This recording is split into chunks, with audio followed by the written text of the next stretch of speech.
The year was 1999. Hugo Chávez, a fiery ex-paratrooper, had just taken the helm in Venezuela. He promised a socialist revolution, a break from the past, a brighter future for the downtrodden. But behind the charisma, a darker truth lurked. Chávez's vision was deeply indebted to a man who had perfected the art of authoritarian rule, Fidel Castro. Castro, the revolutionary-turned-dictator, had held Cuba in his iron grip for decades.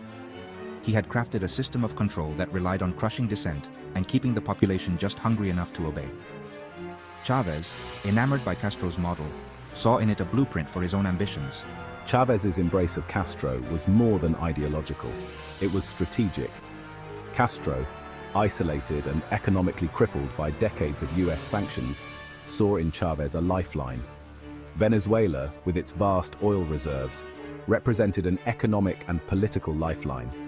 It was the beginning of a dangerous liaison, one that would have lasting consequences for Venezuela and the region. As Chávez consolidated his grip on Venezuela, the specter of Castro loomed large. Venezuelan dissidents, journalists, and opposition figures found themselves targeted, harassed, and silenced. To understand the depths of Maduro's tyranny, one must first grapple with the chilling efficiency of Castro's regime. Castro, a master manipulator, understood that control extended far beyond the barracks and prisons. It permeated the very fabric of society, seeping into homes and onto dinner tables. He recognized that a hungry population, dependent on the state for its very survival, was less likely to revolt. Food became a weapon in Castro's arsenal, a tool of control wielded with ruthless precision. The Cuban government, through its vast network of ration stores and committees, dictated who ate and who went hungry. Basic necessities, once readily available, became scarce commodities, tightly controlled and distributed along the lines of loyalty. Those who dared to question the revolution found their rations dwindling, a stark reminder of the price of dissent. The impact was devastating. Castro's regime was not content with merely controlling the physical needs of its citizens. It sought to dominate their minds and spirits as well. Dissent, even the slightest whisper of it, was met with swift and brutal repression. A vast network of informants, known as the Committees for the Defense of the Revolution, CDRs, kept a watchful eye on every neighborhood, every workplace, every gathering. These CDRs, ostensibly created to defend the revolution from external enemies, quickly morphed into instruments of social control. They monitored the activities of their neighbors, reporting any suspicious behavior or conversations to the authorities. A casual comment critical of the government, a whispered joke about Castro, could lead to interrogation, imprisonment, or worse. The fear was palpable, suffocating. Hugo Chávez, with his fiery rhetoric and promises of social justice, initially captivated the hearts and minds of many Venezuelans. He positioned himself as the champion of the poor, the voice of the marginalized, the leader who would finally break the grip of the corrupt elite that had long ruled the country. His charisma was undeniable, his connection with the masses palpable. But beneath the veneer of populism, a more sinister agenda was taking shape. Chávez's admiration for Fidel Castro was no secret. He saw in the Cuban dictator a kindred spirit, a revolutionary icon who had stood up to the United States and charted his own course.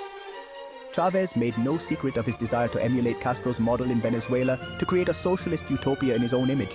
This admiration would have profound and devastating consequences for Venezuela. Section 5. Chávez's inheritance, handing the reins to Maduro. As Chávez's health deteriorated, the question of succession loomed large. In Nicolás Maduro, a former bus driver and union leader who had risen through the ranks of the Bolivarian Revolution, Chávez saw a loyal disciple, someone who would continue his legacy. Maduro, though lacking Chávez's charisma and popular appeal, was a shrewd political operator, deeply embedded within the ruling party and the military. In 2013, with Chávez on his deathbed, Maduro was handpicked as his successor. He inherited a country already grappling with economic mismanagement, corruption, and rising crime. But more importantly, he inherited a system of governance that had become increasingly authoritarian, where dissent was stifled and power was concentrated in the hands of a select few. Maduro, lacking Chávez's popular mandate and facing growing discontent within Venezuela, doubled down on the authoritarian tactics of his predecessor. Section 6. tightening the screws, Maduro's descent into dictatorship.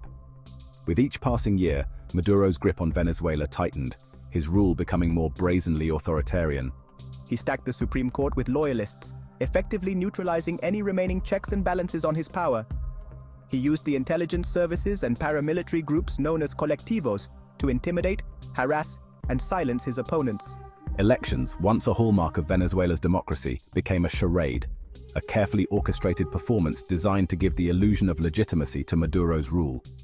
Opposition candidates were disqualified on spurious grounds, independent media outlets were silenced, and voters were subjected to intimidation and coercion. The results were predictable, with Maduro and his allies claiming dubious victories time and again. Section 7. Echoes of Havana, the familiar sound of oppression in Caracas. In the heart of Caracas, the echoes of Havana reverberate. The tactics employed by Maduro's regime bear a chilling resemblance to those perfected by Castro decades earlier. The same disdain for human rights, the same intolerance for dissent, the same willingness to use violence and intimidation to silence opposition. It is a stark reminder that authoritarianism, regardless of its geographical location or ideological justifications, often relies on a depressingly familiar playbook. Like Castro, Maduro understands the power of controlling information. Independent media outlets have been systematically dismantled, their journalists harassed, imprisoned, or forced into exile. The airwaves are dominated by state-run media, spewing a steady stream of propaganda that glorifies the government and demonizes its opponents. Section 8. A web of authoritarianism, Maduro's embrace of global rogues. Isolated and condemned, Maduro turned to authoritarian allies, sharing a disdain for democracy and the rule of law. This alliance has profound implications, raising concerns about a new axis of authoritarian power. Russia, under Putin, has emerged as a key backer of Maduro. Russia provides diplomatic support, military aid, and economic investment to counter US influence. China, too, has deepened ties, investing heavily in Venezuela's oil industry. Section 9. A new axis of power. The emerging threat from Moscow to Beijing. The convergence of these authoritarian regimes, united by their shared animosity towards the United States, represents a significant challenge to the existing global order. Their growing cooperation through multilateral forums like BRICS is reshaping the geopolitical landscape.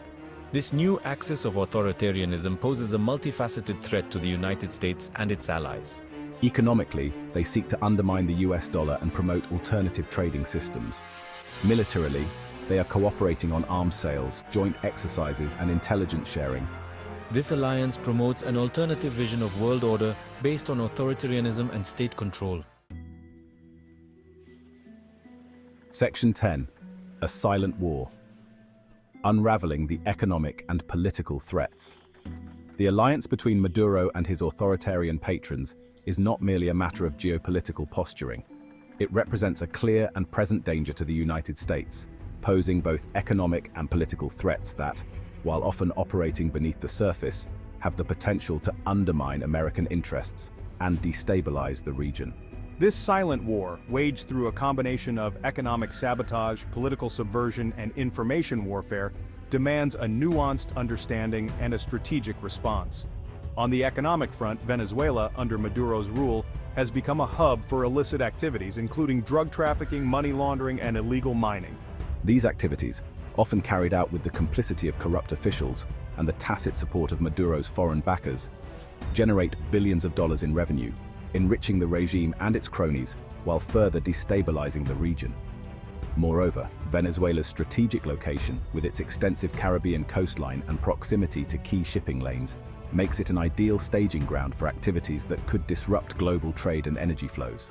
The presence of Russian and Iranian military assets in the country raises concerns about the potential for these actors to interfere with maritime traffic, launch cyber attacks, or even target U.S. infrastructure.